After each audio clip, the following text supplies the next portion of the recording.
Right. Ooh.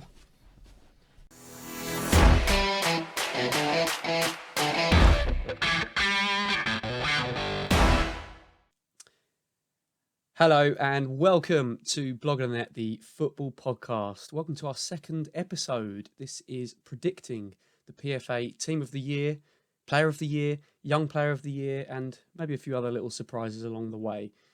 This is a podcast for the football enthusiast, discussing tactics, teams, players, statistics. We try and get a little bit of everything in there. I'm Rich Clark. I am a full-time football analyst and football enthusiast. And I'm joined, my co-host, he's back by unpopular demand. Here he is, it's Mr. Justin Side. Hello, Justin. Hello, Richard. I feel I may have undersold myself last time. So, big time Arsenal fan. Definitely a Sunday League legend. We're not going to dispute that again. Everyone is, though. Well, I am. And I will continue to be. But I am definitely a football, let's say, nerd. I watch way too much football. I love all the stats. I love all the tactical analysis. So, yeah, bit of a nerd.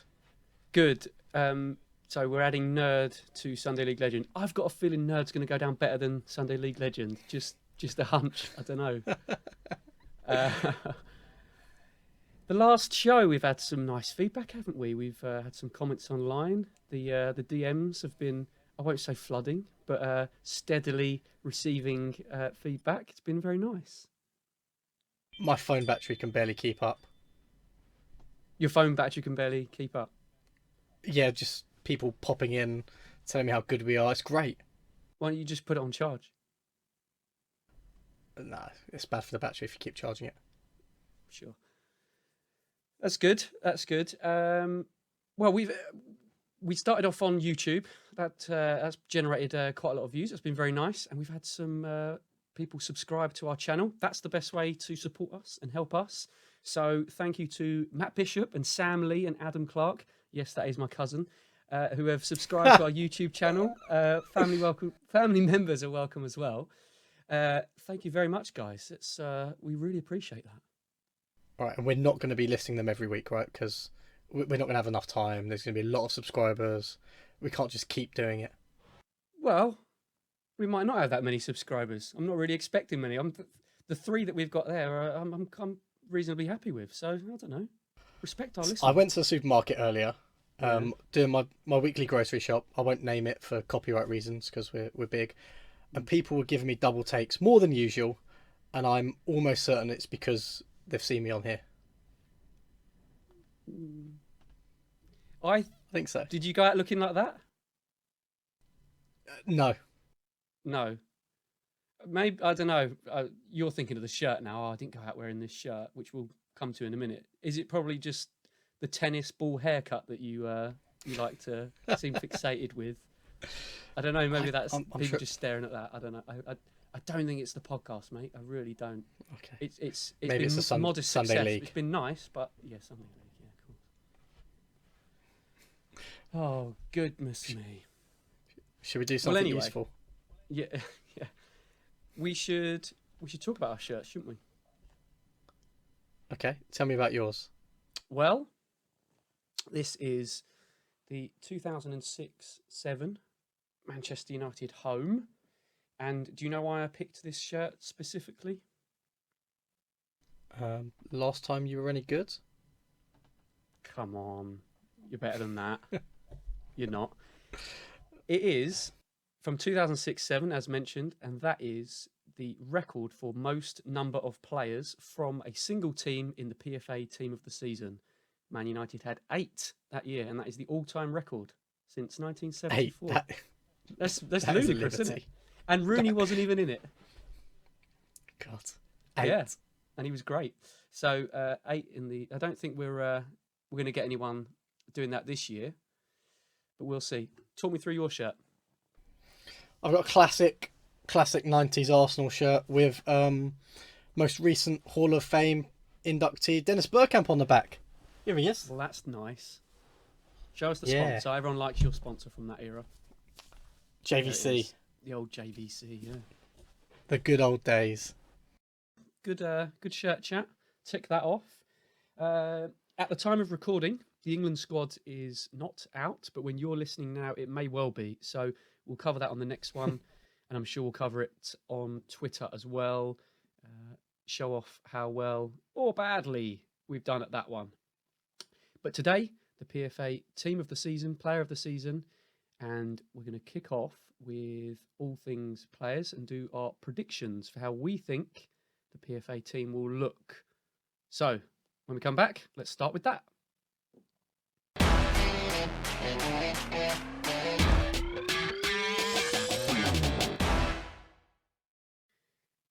Okay, the PFA Team of the Season. Now, I've done some background research for this, tried to look at the history of the PFA Team of the Season, some interesting findings. But before we delve into that, I've got something from just this season, and I want you to tell me, Euro, what do the following teams all have in common in respect of what they've done this season?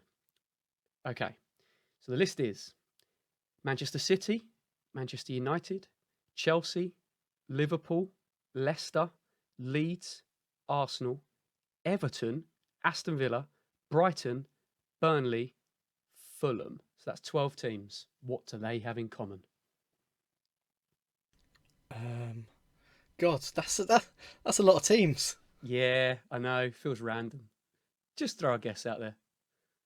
They've all used less than 20 players. That's a fun guess. Yeah, that might be true. I haven't checked if that's true. I'm going to say it's probably not. That feels few. But no, the answer was all 12 teams have won more Premier League away games this season than they have at home. True story. How many teams last season, so 2019-20, how many teams did it that year? 5. Okay. And the year before? 3. And finally, the year before that, 2017-18. So the last 3 seasons.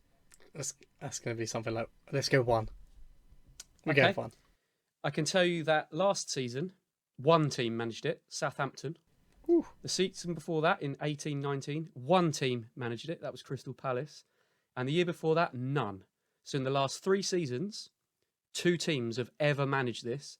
This season, 12 have managed it.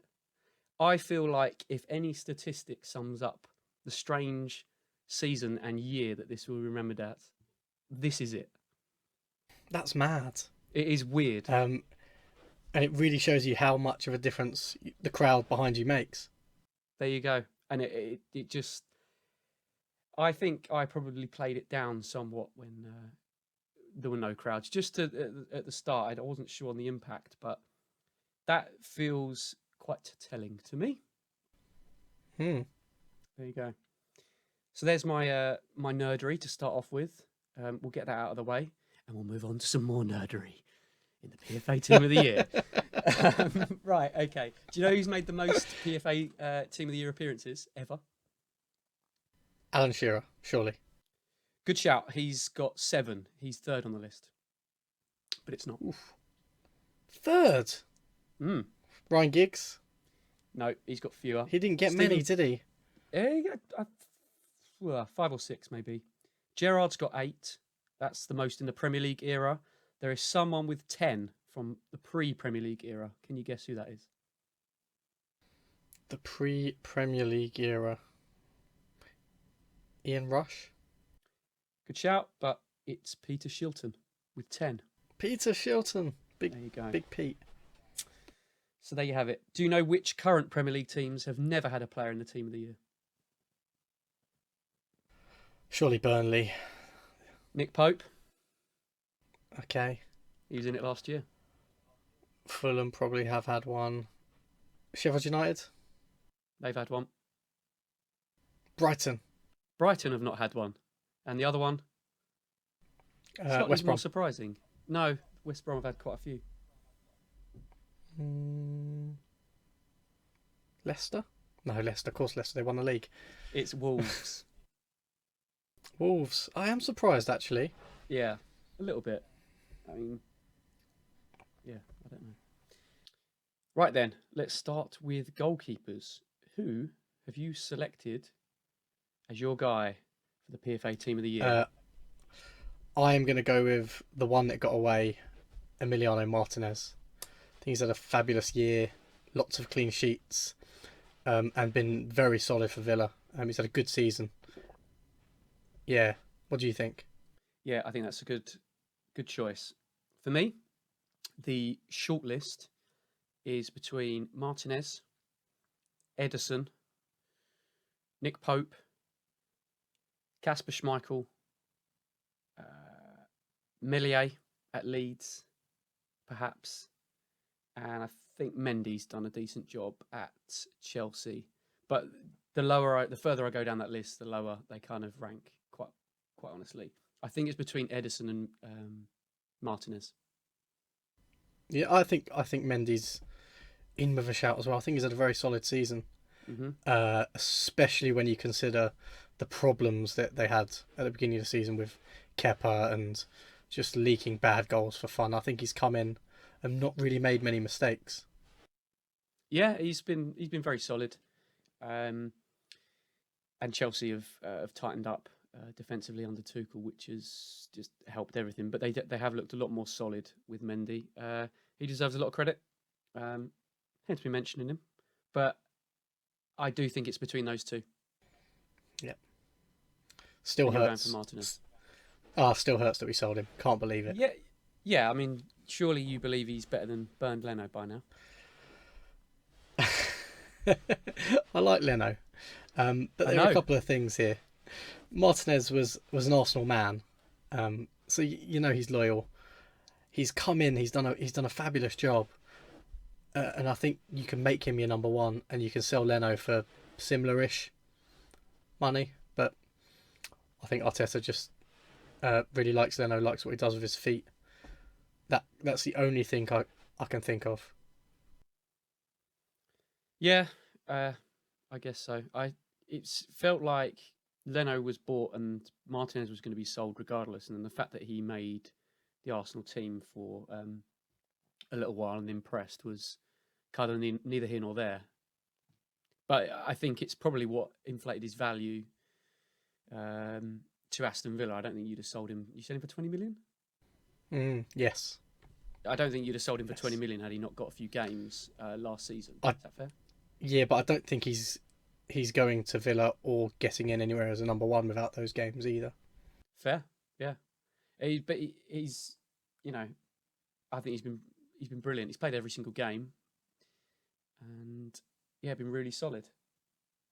15 clean sheets, and he's got the most net expected goals prevented this season. I mentioned that last time.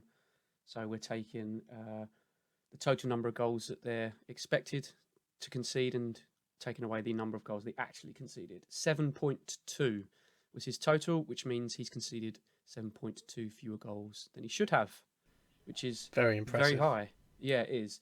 We mentioned it last time. The teams that don't dominate possession and have a lot of shots at them, their goalkeepers tend to show up quite nicely in this. So you go further down the table, and some of those goalkeepers who are active have got a good return. Nonetheless, for Aston Villa and where they are, and it being 7.2, that's really, really high.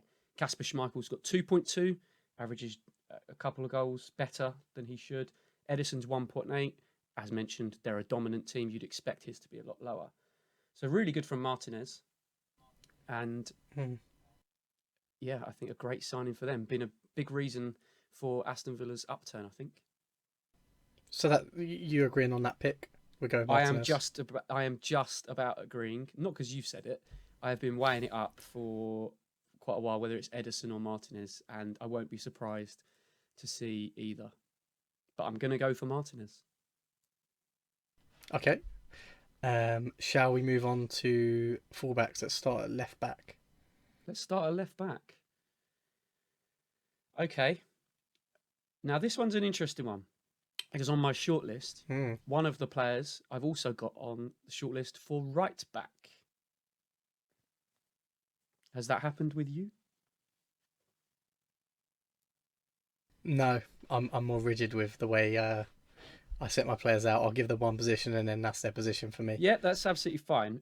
I'm going to bring his name up but it's João Cancelo because he's had 27 starts in the Premier League this season, and 13 have been started at right back, 10 at left back. So you could have either or on either side for that one, in my opinion, with such a split. So he's on both my lists. I think the players of focus for me here would be Cancelo, Luke Shaw, Aaron Cresswell, and Luca Dean would be my uh, top players. And then I would say a few others underneath that. Andy Robertson's had a good, steady season in a not so great one for Liverpool. Matt Targett at Aston Villa has been very good. Kieran Tierney at your team, Arsenal.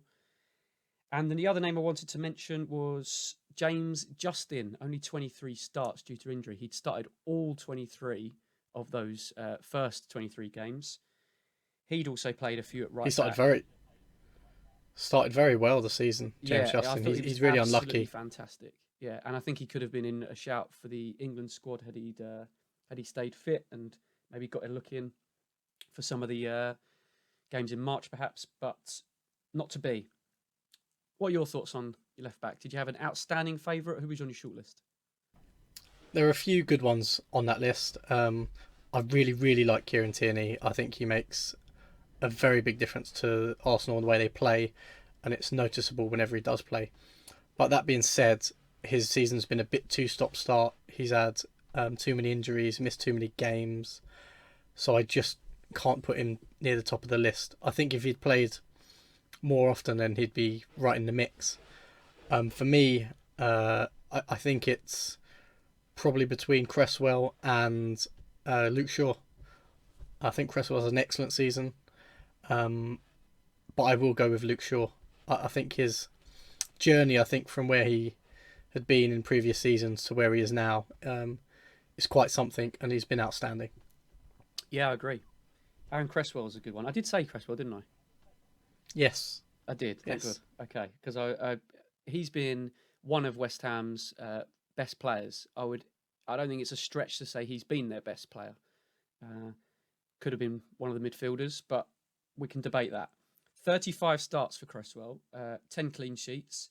But what's interesting, he's played 20 at left back. He started 15 times at left centre back, where West Ham have changed the system up. Still managed 8 assists across the season, which is the most for a defender, which is an outstanding return. And he's been, yeah, excellent.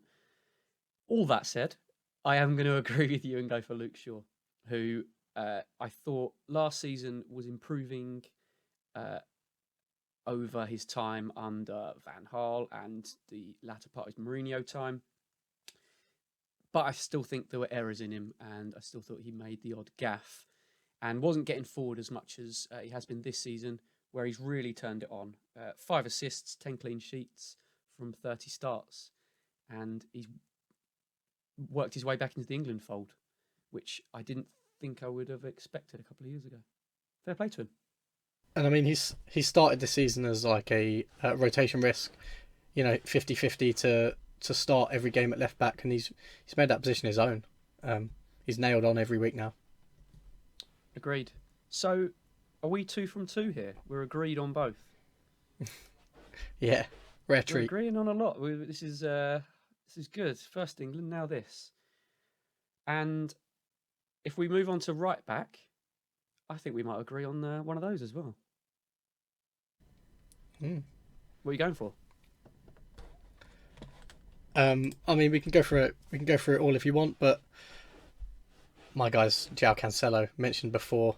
I think he's been fantastic. He's played in lots of positions, and even when in the right back position, he would pop up all over the pitch and have a real big influence on the game. I thought there were times this season where he was really making Man City tick, even from right back. He's fantastic. Yeah, I agree. The way he was able to get on the ball and start attacks, joining attacks from late. I always thought he was a very good and steady player. This season, he looks like a really top player. I think he's been outstanding. I think Kyle Walker is in with a shout of being in this team. Aaron Wan-Bissaka's had a good season. Matty Cash, Luke Ayling, Kufal at West Ham have all had very good seasons. And the other one I wanted to mention was Timothy Castagna at Leicester. I watched a lot of him at Atalanta. I think he's been really, really good. Played in a number of different positions, including in left and right midfield, in a wing-back system, in the back three, left back and right back. He's been really good. I agree with you again. I think João Cancelo has been the best. Yeah, I'm a big fan of Castagna as well. I just think that Cancelo was the clear choice on this occasion. I agree. Yeah, the only one I would say is I think I wouldn't be shocked if this team turned out to have Walker and Cancelo as its fullbacks, or Cancelo at right, Walker at right back, Shaw at left. They've got a combination basically, but I believe Cancelo and Shaw should be the two fullbacks. Yeah, agree. Right. Good. I think we'll go with the first centre back. Shall we just hit the first centre back? We're both going to agree. Yeah, we are we? Yeah. Well, we'll get the name out there. We'll go with Ruben Diaz. Well, you say that we'll agree and you're going with Ruben Diaz. You showed me a draft of your team 2 weeks ago and Ruben Diaz wasn't on it. Then I flamed you for it. Then he had an outstanding performance in the Champions League semis, which is nothing to do with the Premier League, I would add. And now he's in your team. Well, I mean, I thought you might bring this up, which is why I was semi-prepared. Now, I went with Stones originally. Now, I wrote that team down on a whim, back of a fag packet type thing. Did it in 5 minutes in biro. You know, I like to write things down in biro. And the reason I went with Stones originally is, as my wife will tell you, and you're well aware, I'm a massive romantic. And the romance of his resurrection from being outcast and getting absolute pelters from the media, you know, it was just a story that I could really buy into. And I didn't have place for both the centre-backs, so I originally went for Stones. In the cold light of day, it has to be Diaz. That's fair enough. Well, it's fair enough on Stones, the things that you said. I don't know about it's fair enough changing your mind just to appease. But John Stones is absolutely on my list on my short list. He has only started 21 games compared to Diaz's 31. A little bit on the suspension, not being in the team at the very beginning of the season, and just not being as key and as important as Diaz will contribute to that. I mean, a lot of the City team are down on the number of starts where they're just so easily rotated. So I haven't included Stones as my other centre-back. I believe, though, that the other players vying for that position, and feel free to add or chop any of these down, but here are the ones I've got. I think John Stones, Harry Maguire, Thiago Silva, Johnny Evans and Wesley Fofana have been the best other centre-backs. And a little shout out to Antonio Rudiger, who has impressed me every time I've seen him, although having checked, he's actually only started 18 games, so I would say he's got very little chance of getting into this team.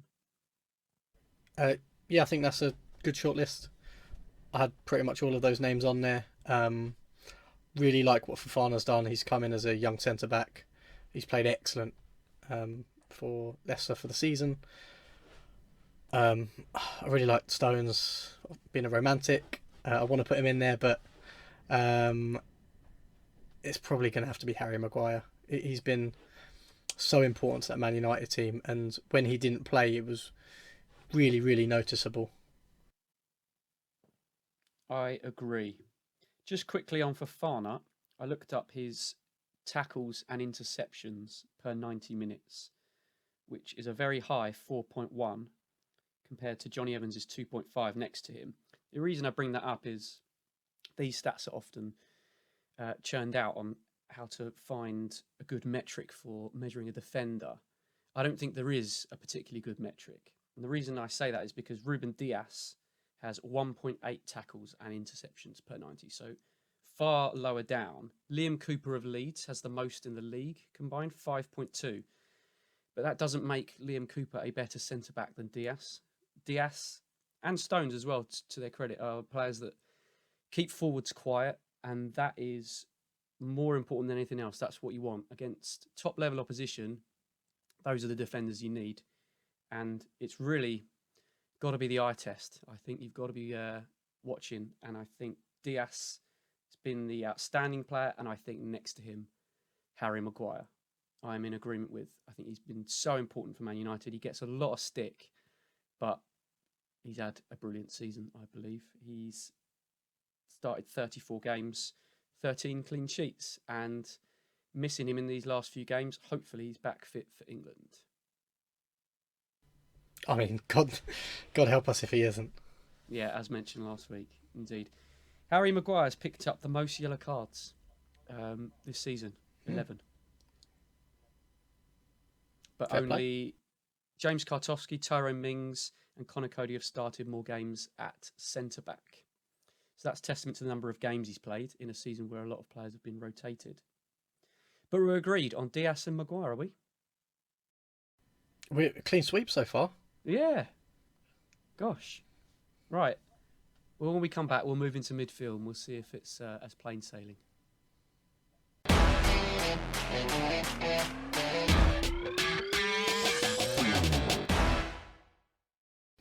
Okay, it's on to the midfield. Who is your overwhelming choice in midfield, Euro? I am going to start with Bruno Fernandes. Everyone's favourite penalty merchant, but he is loads more than that. His stats don't lie, and he just keeps doing it every year. Yeah, what a great signing! Came in January 2020 and really hit the ground running. Easy for me to say. Between January and the end of the season, and then this season, he just kept it going. Absolutely on fire. You mentioned penalties. I've picked out non-penalty goals plus assists. And of midfielders, he has the most this season. 21 non-penalty goals plus assists. And yeah, he is the driving force of Manchester United. No question. I think as well as his stats, which are incredible, he galvanises the rest of the team. He demands, he expects, and that's infectious. That gets the team going. I don't think you can overlook that sort of influence. No, I completely agree. He stepped into the club. I mean, you joked, didn't you, that he was on penalties as soon as he turned up there, and he was on free kicks, and he was on... Who is this guy? This guy's just... First game. And he took a few everything. games... It was amazing. Yeah. And he's been the captain, and he'd been made the captain, as a stand-in quite quickly. Because I think he is a natural leader, and that came across quite quickly. You could see him dictating things on the pitch, and these things do matter. Yeah, I think he's been a really positive influence, and Manchester United's upturn has definitely had a lot to do with him. So I agree on that. We're good again. Okay. Your other choice in midfield? Pick as many as you want. I am going to go for Thomas Souček. Okay.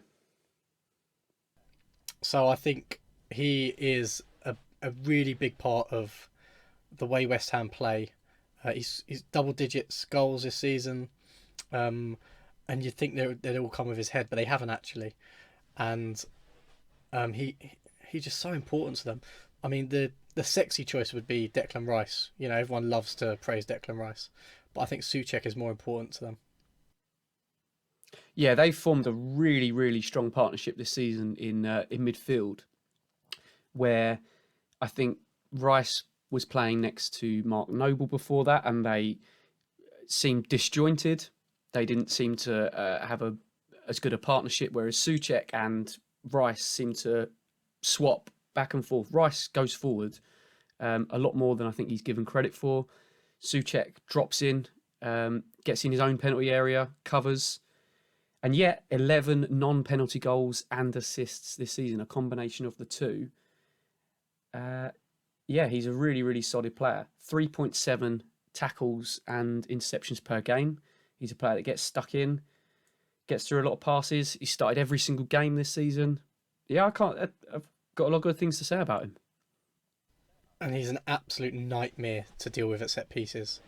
People hate it. Yeah, very Marouane Fellaini about him, isn't there? Mm. Is that a compliment? Yeah, it is. Yeah, From set pieces. Souček, Højbjerg, and James Ward-Prowse are the only outfielders to have played every minute in the Premier League this season. So a good choice from you there.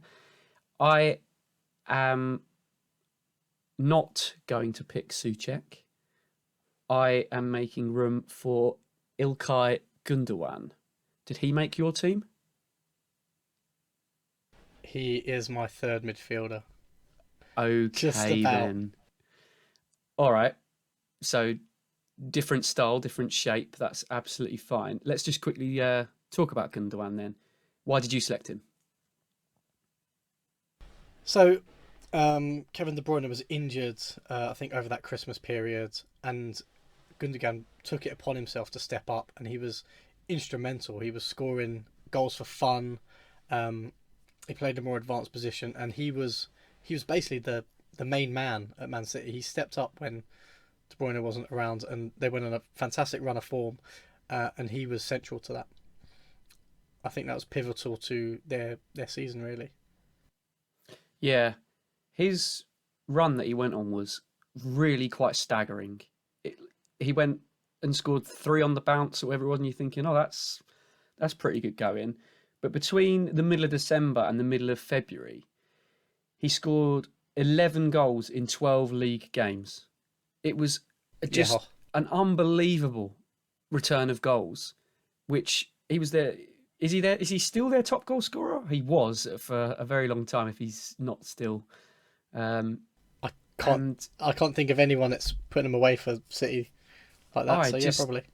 He's never had a scoring run like that any other time in his career, and he's always been a really good player. But this season, adding goals as well as the number of passes he makes into the final third and get things ticking between midfield and attack. Because I wouldn't exactly say he's a defensive midfielder. He can play there, but he's not been defensive this season. Not when Rodri has been in the team. Yeah, he's definitely in my team. He's another one that's struggled historically with injuries, and I think having a fairly injury-free season has been very beneficial to him. Sure. So you have another midfielder in there, or because I don't know what formation you're playing? No, that's my 3. Of course, yeah. Gundogan was your third. Right, okay. I've been so torn as to who my third one was, but because I do think Rodri has got a very good chance of being in this team. He has played most games for City, started 31 times, and he has, I believe, the most passes per 90 after Henderson, after Jordan Henderson, 83.1 passes per game, which is a hell of a lot to get through. Really controls games. I know it suits City's style, but he is a very dominant defensive midfielder. 3.2 tackles plus interceptions per 90. Again, gets stuck in. And I think he's got a good chance. But I've gone for Kevin De Bruyne. I think he will make it. Only 22 Premier League starts, but I think 14 non-penalty goals plus assists. And he's been a bit unlucky as well. The expected goals plus assists, non-penalty, is 17.6 for him, where he maybe should have buried a few more of those good chances. A few of his teammates could have tucked away some of the chances he's laid on. So maybe had 3 more goals or more. I think he makes my team, or my prediction. He'd always make my team because I love him. I found it impossible to pick between him and Gundogan, and you went with both, but I just went with Gundo in the end.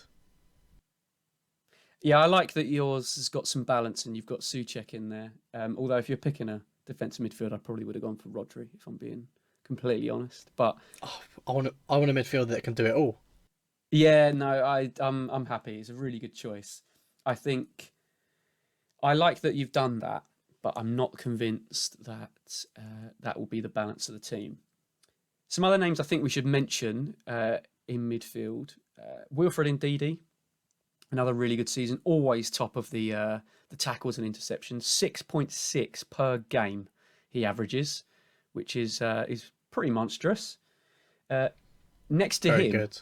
is someone who I've been a big fan of for a long time, is Yuri Tielemans, who just feels like such an all-rounder, who he started 36 games, 3.3 tackles and interceptions per game, getting stuck in, 66 tackles a game, passes per game, excuse me, and 8 non-penalty goals plus assists. So all areas of the pitch, it feels like he's contributing. And if you watch him, he's so all action, so comfortable on the ball as well, turning away from people, slipping in Jamie Vardy. Great player to watch. Do like He's him. very tidy. Yeah. Yeah. Højbjerg, I mentioned him starting every game. I think he's been a really bright spark for Tottenham this season. Declan Rice, really good. Calvin Phillips, spoke about him in the last podcast for England. Really good season for Leeds. And James Ward-Prowse, I couldn't overlook him as well at Southampton. Yeah. He's stepped up this year. It's definitely been his best season to date, James Ward-Prowse, and yeah, I just don't think he's getting near some of the other players on this list, unfortunately for him. So unless you've got Mason Mount in a more prominent sort of wide position, is he not in your team? He might be in a more prominent wide position in my team. Okay, I expected a no there, but I might leave some of these other ones because obviously the crossover with attacking midfielders and wingers and things, it's always difficult. So we may need to come back to some names then. Or let's, I mean, you know, you've kind of let the cat out of the bag a little bit there. Let's go on to right winger. And we'll start with me shoehorning Mason Mount into that position. He has played there a bit, and I just couldn't leave him out. I think he's really stepped up. You know, all the jokes about him being Frank Lampard's nephew or son or, you know, whatever he's had to do. By me, mainly by me. I started most of them. But he's been fantastic. He's proved everyone not wrong per se, but he's shown his worth and shown just how good a player he is through the year. So I had to get him in. And on the right wing, it was. It's a fluid formation. It's fluid. Yeah, well, I'm not going to argue with that. 31 Premier League starts for Mason, where he has 10 non-penalty goals plus assists. He is expected, he's actually 14.7.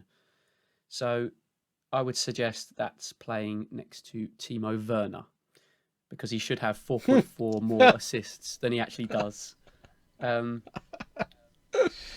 Poor Timo. I actually like Timo Werner. I love Timo. I think he'll be even better next season.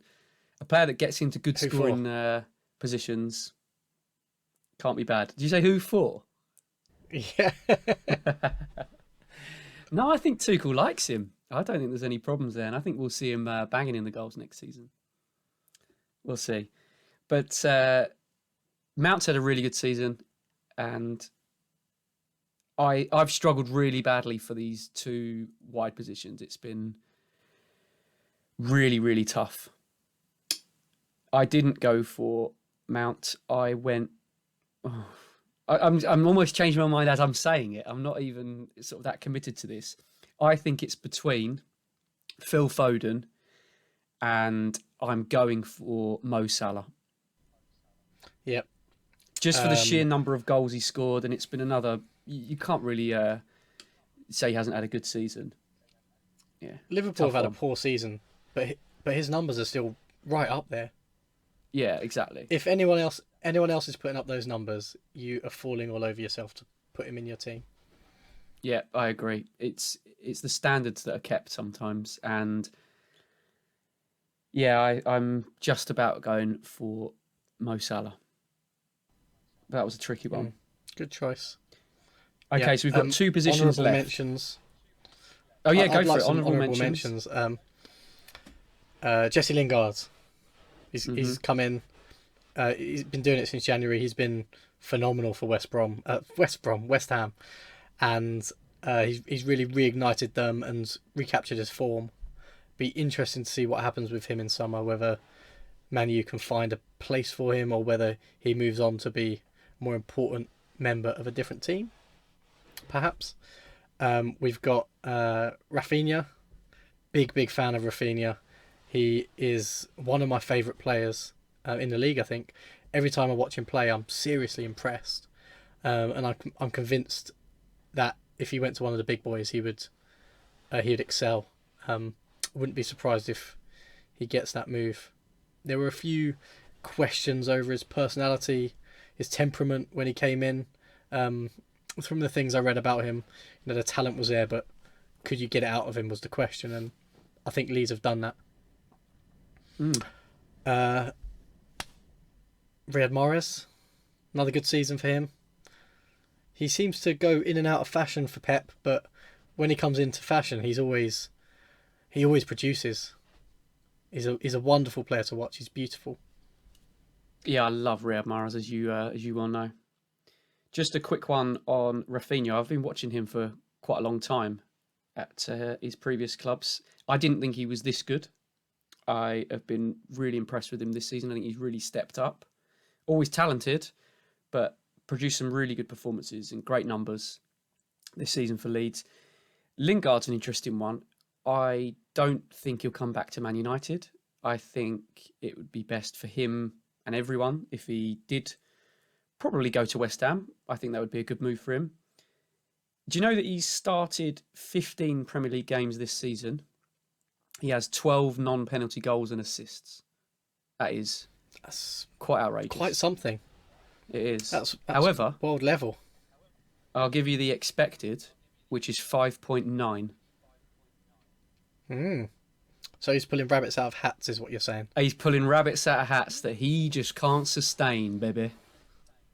Those long ranges that he likes, they can't all go in. So he's fun to watch when he's happy. When he's happy and he's scoring, he's good fun to watch, isn't he? Yeah, he just had to put on another shirt than Man United for you to admit that. That's what we're doing here. Yeah. Yeah, good choices. Okay, we've got two players left. Let's take a quick break, and when we come back, we'll do our left winger and our centre forward.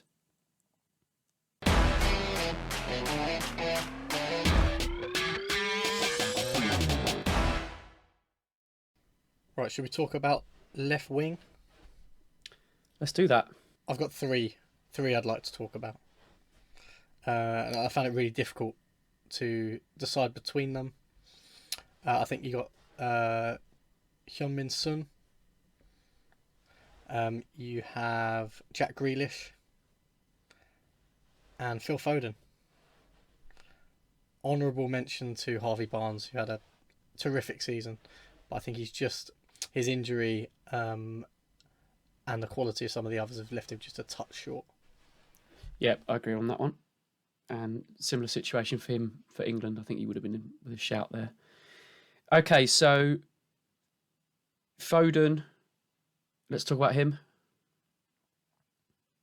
Well, I mean, he's been talked about for years as, the great, bright hope of Man City and England. And he's kind of, Pepper slowly fed him into the team, giving him minutes here and there. And this year he didn't start many games at the beginning of the season, but second half of the season he has started more games and he's really been producing. I think he's a fantastic player. He's a real bright spark. He can do lots of things very well in that attacking three. You can play him as a centrally, or you can play him either side. I'm a big fan. I've got a bit of a man crush on him. Another man crush out there. This is good. Him and Jude Bellingham. Bellingham. The problem is the other player who I've got a man crush on is Jack Grealish. Oh, so many man crushes. Right. Okay. and Jack Grealish doesn't make your team? I think he's just about going to miss out just due to the length of his injury. Um, I love him so much. Yeah, the things I would do to get him at Arsenal. Yeah, Foden's only started 16 Premier League games. I know he's played in several more.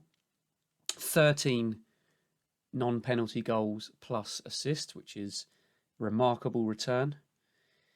And he averages 1.3 key passes per 90 minutes. So a pass that leads to a shot on goal.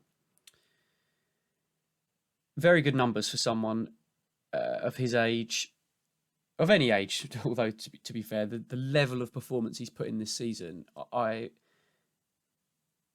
wouldn't be surprised if he's in the team. He's just missing out for me. I would add to your shortlist Marcus Rashford, who I think's had another really good season with 11 non-penalty goals, 9 assists for Rashford as well this season, 33 starts. I think he's been a big, important part of Man United's attack. However, I am going for Jack Grealish. Just. I found this position really, really tough between those few mentioned. He obviously picked up the injury. He's back now. 23 starts, 3.2 key passes per game for Grealish. That is the most in the Premier League. 16 non-penalty goals plus assists. Really good return. Always been a player with undoubted talent, always been recognised. Last season was pulling rabbits out of hats. This season looks like one of the best players in the league. So yeah, I had to go for him. And you can just see how Villa's form tailed off when he was out. They just weren't the same team without him. Yeah. Let's move on to our final position, which is we've both seemingly picked one centre forward here. All right. Shall I name him first? Mm-hmm. Jamie Vardy. I don't believe you. I mean, it's Harry Kane. Everyone knows it's Harry Kane. It has to be Harry Jamie Kane. Vardy's an interesting case, though. He started off in absolute rapid fire, did he not? Yeah, tailed off a lot second half of the season. And Iheanacho's kind of come in and picked up the slack a bit for him, really. Yeah. I still think he's playing well. He's just not producing the goals that we come to expect. Expect indeed, and good segue there, although it was probably not deliberate. But when we look at expected goals, Jamie Vardy is someone that we think of as an above average finisher. Is that fair to say? Yep. So we spoke on the last episode about Calvert-Lewin, Bamford and Watkins and their expected goals. Calvert-Lewin should perhaps have more goals, the same for Watkins and the same for Bamford, all shooting slightly lower than expected. Raheem Sterling should also have more expected goals, but again, that sort of that feels about right. Someone who doesn't finish the chances that you sometimes expect. Vardy, 7 non-penalty goals this season. Bear in mind, he really is a penalty merchant. 13 expected, so 6 shorter than his expected, which suggests to us he's not been finishing chances at the rate he used to. What do you make of that? I don't think. I think he's fine. I don't think you should read too much into that. It's a fairly, small sample size. I think he's going to be fine. He is the wrong side of 30, so Yeah. And he does rely a lot on his pace and his hustle and bustle, if you will. But I think he's okay for now. He's a bit of a poacher. I think you've used all the buzzwords, and you're right. I think you are correct. He will continue. He will continue to smell out positions, and being a goal scorer myself, it's very hard to to teach. I think if he was not getting the chances, that's where you'd be worried. If his XG was lower than 7 non-penalty goals that he got, then there'd be a real concern. The fact that he's getting chances, yeah, he'll be back on it, I'm sure. No problems there. But let's talk about Harry Kane then, who's started 34 Premier League games. He has 13 assists, 18 non-penalty goals, with an expected of 18.4 non-penalty goals. So he's on par. What a fantastic season he has had yet again. Yeah. And do you think if he was playing for a good club, he'd score more goals? He scored 2 against United in the 6-1, which was obviously very memorable. Big performance for him. I think the most memorable performance from him was the 4 assists against Southampton in that 5-2. He set up, I think Son scored all of them, didn't he? They were all for Son? Yes, they were early in the season. I remember it well. Indeed. So that's when the assists for Kane started to really sort of pick up, and we were noticing Jose Mourinho, if we're allowed to give him credit for anything Harry Kane's done, dropping into different positions, keeping the centre backs guessing a little bit. Yeah, I think he's added a bit to his game in that respect. Yeah. And as well as doing that, as well as linking up fantastically well with Son, he's still scoring. He's still banging him in for fun. So, yeah, it bodes very well. Yep. Kane and Son are in the top 2 for most assists to another player. So Kane's assisted Son and Son's assisted Kane, and they are in the top 2. Kane to Son is 9 and Son to Kane is 5. That is the top 2 in the Premier League. Good partnership there. Harry Kane was the overwhelming choice here, I think. You could play 2 up front and include Sterling, Rashford, or Salah if there was 4 in midfield, and the PFA team may look like that, but that's the way I opted for it. Let's confirm our final teams then. 3 differences in total in our predictions. We've both gone for Martinez in goal, and we both have the same back 4, which is Cancelo, Diaz, Maguire and Shaw. We've both gone for Gundogan and Fernandes in midfield, and the first difference in our team is that I've gone for Kevin De Bruyne, you've gone for Thomas Souček. In our front 3, 2 differences. Both gone for Harry Kane. You've gone for Phil Foden and Mason Mount, where I've gone for Mo Salah and Jack Grealish. I think we'll both be very close. Let us know what you think and how your team will look, your prediction, or just your personal preferences. Get in touch at bloggerthenet_ on Twitter, or just DM us because you probably know us and you've got our phone numbers.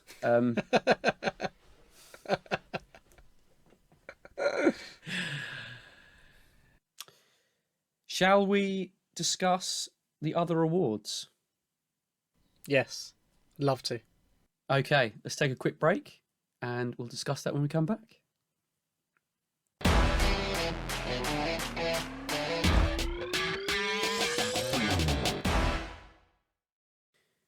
Okay, welcome back. We are now going to finish off with some awards, the most important of which is the Players' Player of the Year award, which will be announced on the same night as the Team of the Year. So, your PFA Player of the Year prediction, Euro, who do you think it's going to be? You're going to really enjoy this. Ruben Diaz. How have we got to this? He's just going to win. It's the prediction, right? So he's going to win it. Yeah, no, that's fine. That's fine. As a prediction, I think you're probably onto something. If I'm giving it out myself, I'm giving it to Gundogan. Okay, I thought you were going to say John Stones again. No. You'd give it. Ruben wins it. You'd give it to Gundogan. He was so important to Man City during such a crucial period that I think I don't think he'll be anywhere near it, but I think he deserves far more recognition than he'll get. I agree. I don't think he'd be near it, but I can't fault your logic. He's certainly a name that should be up there. I think this is between three players, personally. Diaz, having just won the Football Writers Award, Bruno Fernandes, and Harry Kane. Harry Kane. I Fair do enough. think is I got a think very good I chance. think Diaz or Fernandes for me will get the award. I was weighing up between Fernandes and Diaz ultimately. I feel like just going Fernandes just to be different to you, but given these are predictions and we're going to come back to this and actually assess it, I now don't. I obviously not being wrong is really important. Fuck it, I'm just going to say Fernandes. I actually think it's going to be Diaz, but no, Fernandes. I think Fernandes. Bruno. Okay, that's my PFA Player of the Year. So your PFA Player of the Year is a penalty merchant. Is that what you're saying? Yeah, that's what I'm going for. Okay, good. Young Player of the Year. For me, there are 4 candidates, which are Phil Foden, Marcus Rashford, Bukayo Saka, and Mason Mount. I would love to say Saka. I think he's had a wonderful season. He's been very Arsenal's best player. He's got to be winning our Player of the Season award. But I'm going to go with Phil Foden because I think he will win it. I think it'll be Phil Foden as well. Big Phil. Yes. Feels like an easy one, but it depends on your standing here. But manager of the season. Oh, it's not as easy as you think. So I think, let's talk about the candidates here. We have got Brendan Rodgers. He has, he's won the FA Cup. Leicester have been very good in the league again. It does look like they might just fall short of that Champions League for a place for a second year running, which is quite damaging, and may be a reason why he, I've got a whiff that he might leave if they don't do that. If they don't quite qualify. Ooh. Yeah, well, I think that would be the tempter if they didn't have Champions League football. He's won a trophy at Leicester. He has a fantastic relationship with the owners, but I think he's not shy of moving on when he needs to, when he feels he needs to. We've got David Moyes. He's done some fantastic work at West Ham. They've got European football next season. They're in and around that Champions League mix for a good while. You've got Ole Gunnar Solskjaer. I'm not a fan of him. I'm really not a fan, in general. But you can't deny he's done a sterling job this season. They're second. It seemed to be okay. I'm still not convinced that Man United are a very good team, but you can't really argue with being second in the league and Europa League final. So, and then you've got the main man Pep, who is my choice. Nearly a clean sweep for him. Fell short at the semi-final of the FA Cup. He's in the final of the Champions League and won the other 2 at a canter. Who's your choice then? Pep. Yeah, I'm going to agree. And that's why I said it might be an easy decision. I know what you're saying, because there are other managers working to different budgets, to different expectations, who have done a really good job. So yeah, it doesn't have to be the manager that wins the league, but they have done it in some style and blown everyone away and could yet be on for a treble. So not a real treble though, is it? Nah, not a real treble. No, not a real treble. Oh, I didn't even need to say that one. I've got you here. I've taught you well. Yeah. All right, good. Do you want to tell me your goal of the season? So I think it's between 2. I've got 2 goals that I really enjoyed is probably the wrong word. One that I really admired, and one that I really enjoyed. So the one that I really admired, I can guess which one that you admired was, is the Rabona in the Tottenham Arsenal game. I must have watched it 10 or 15 times. It was a thing of beauty from Lamela. But I can't have that as my goal of the season. It's just It's not possible. Fortunately, I found a better one from a forgotten man, Sebastian Haller. Bicycle kick Yeah, against Crystal Palace. Palace. Yeah, Smashed into the top corner. It was a fantastic goal. I watched it again today and I couldn't believe my eyes.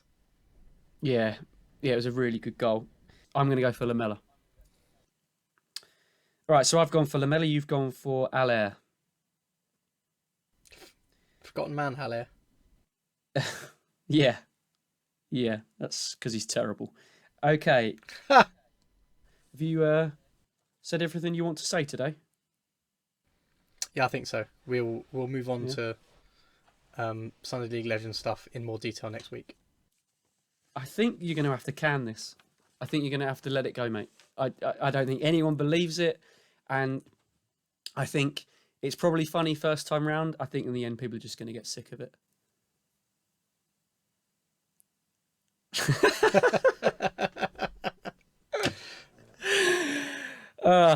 I do think it. Okay.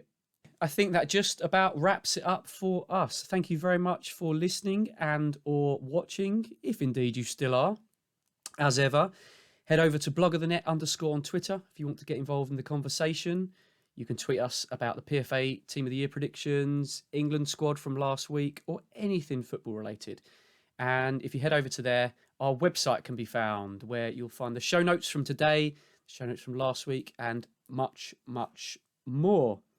If you like the show, the best way you can support us is subscribe and tell a friend, because it's good. It's nice to share things, isn't it? Are we taking Next requests? time, are we taking requests? Requests for what? You know, show ideas, Just anything. jokes, Oh yeah, anything really. Yeah, well, shirts. we could do with getting the jokes up. Shirts I'm good for, but yeah, some jokes would be good. Yeah, sure. Get in touch on Twitter and with any ideas, anything you like. Next time we'll be covering the Champions League final. We'll be doing a full review on that game, looking into the statistics from it, the tactical view, and how the game unfolded. Before we go very quickly, who have you got for the Champions League final? Interesting question. Man City, but you know, Chelsea will try and stink the game out and nick it like they did in the FA Cup. But I think City should be too strong for them. City all day for me. Yeah. Okay, I've been Rich Clark. He's been Just Inside, and we're out of time. Thank you very much, guys.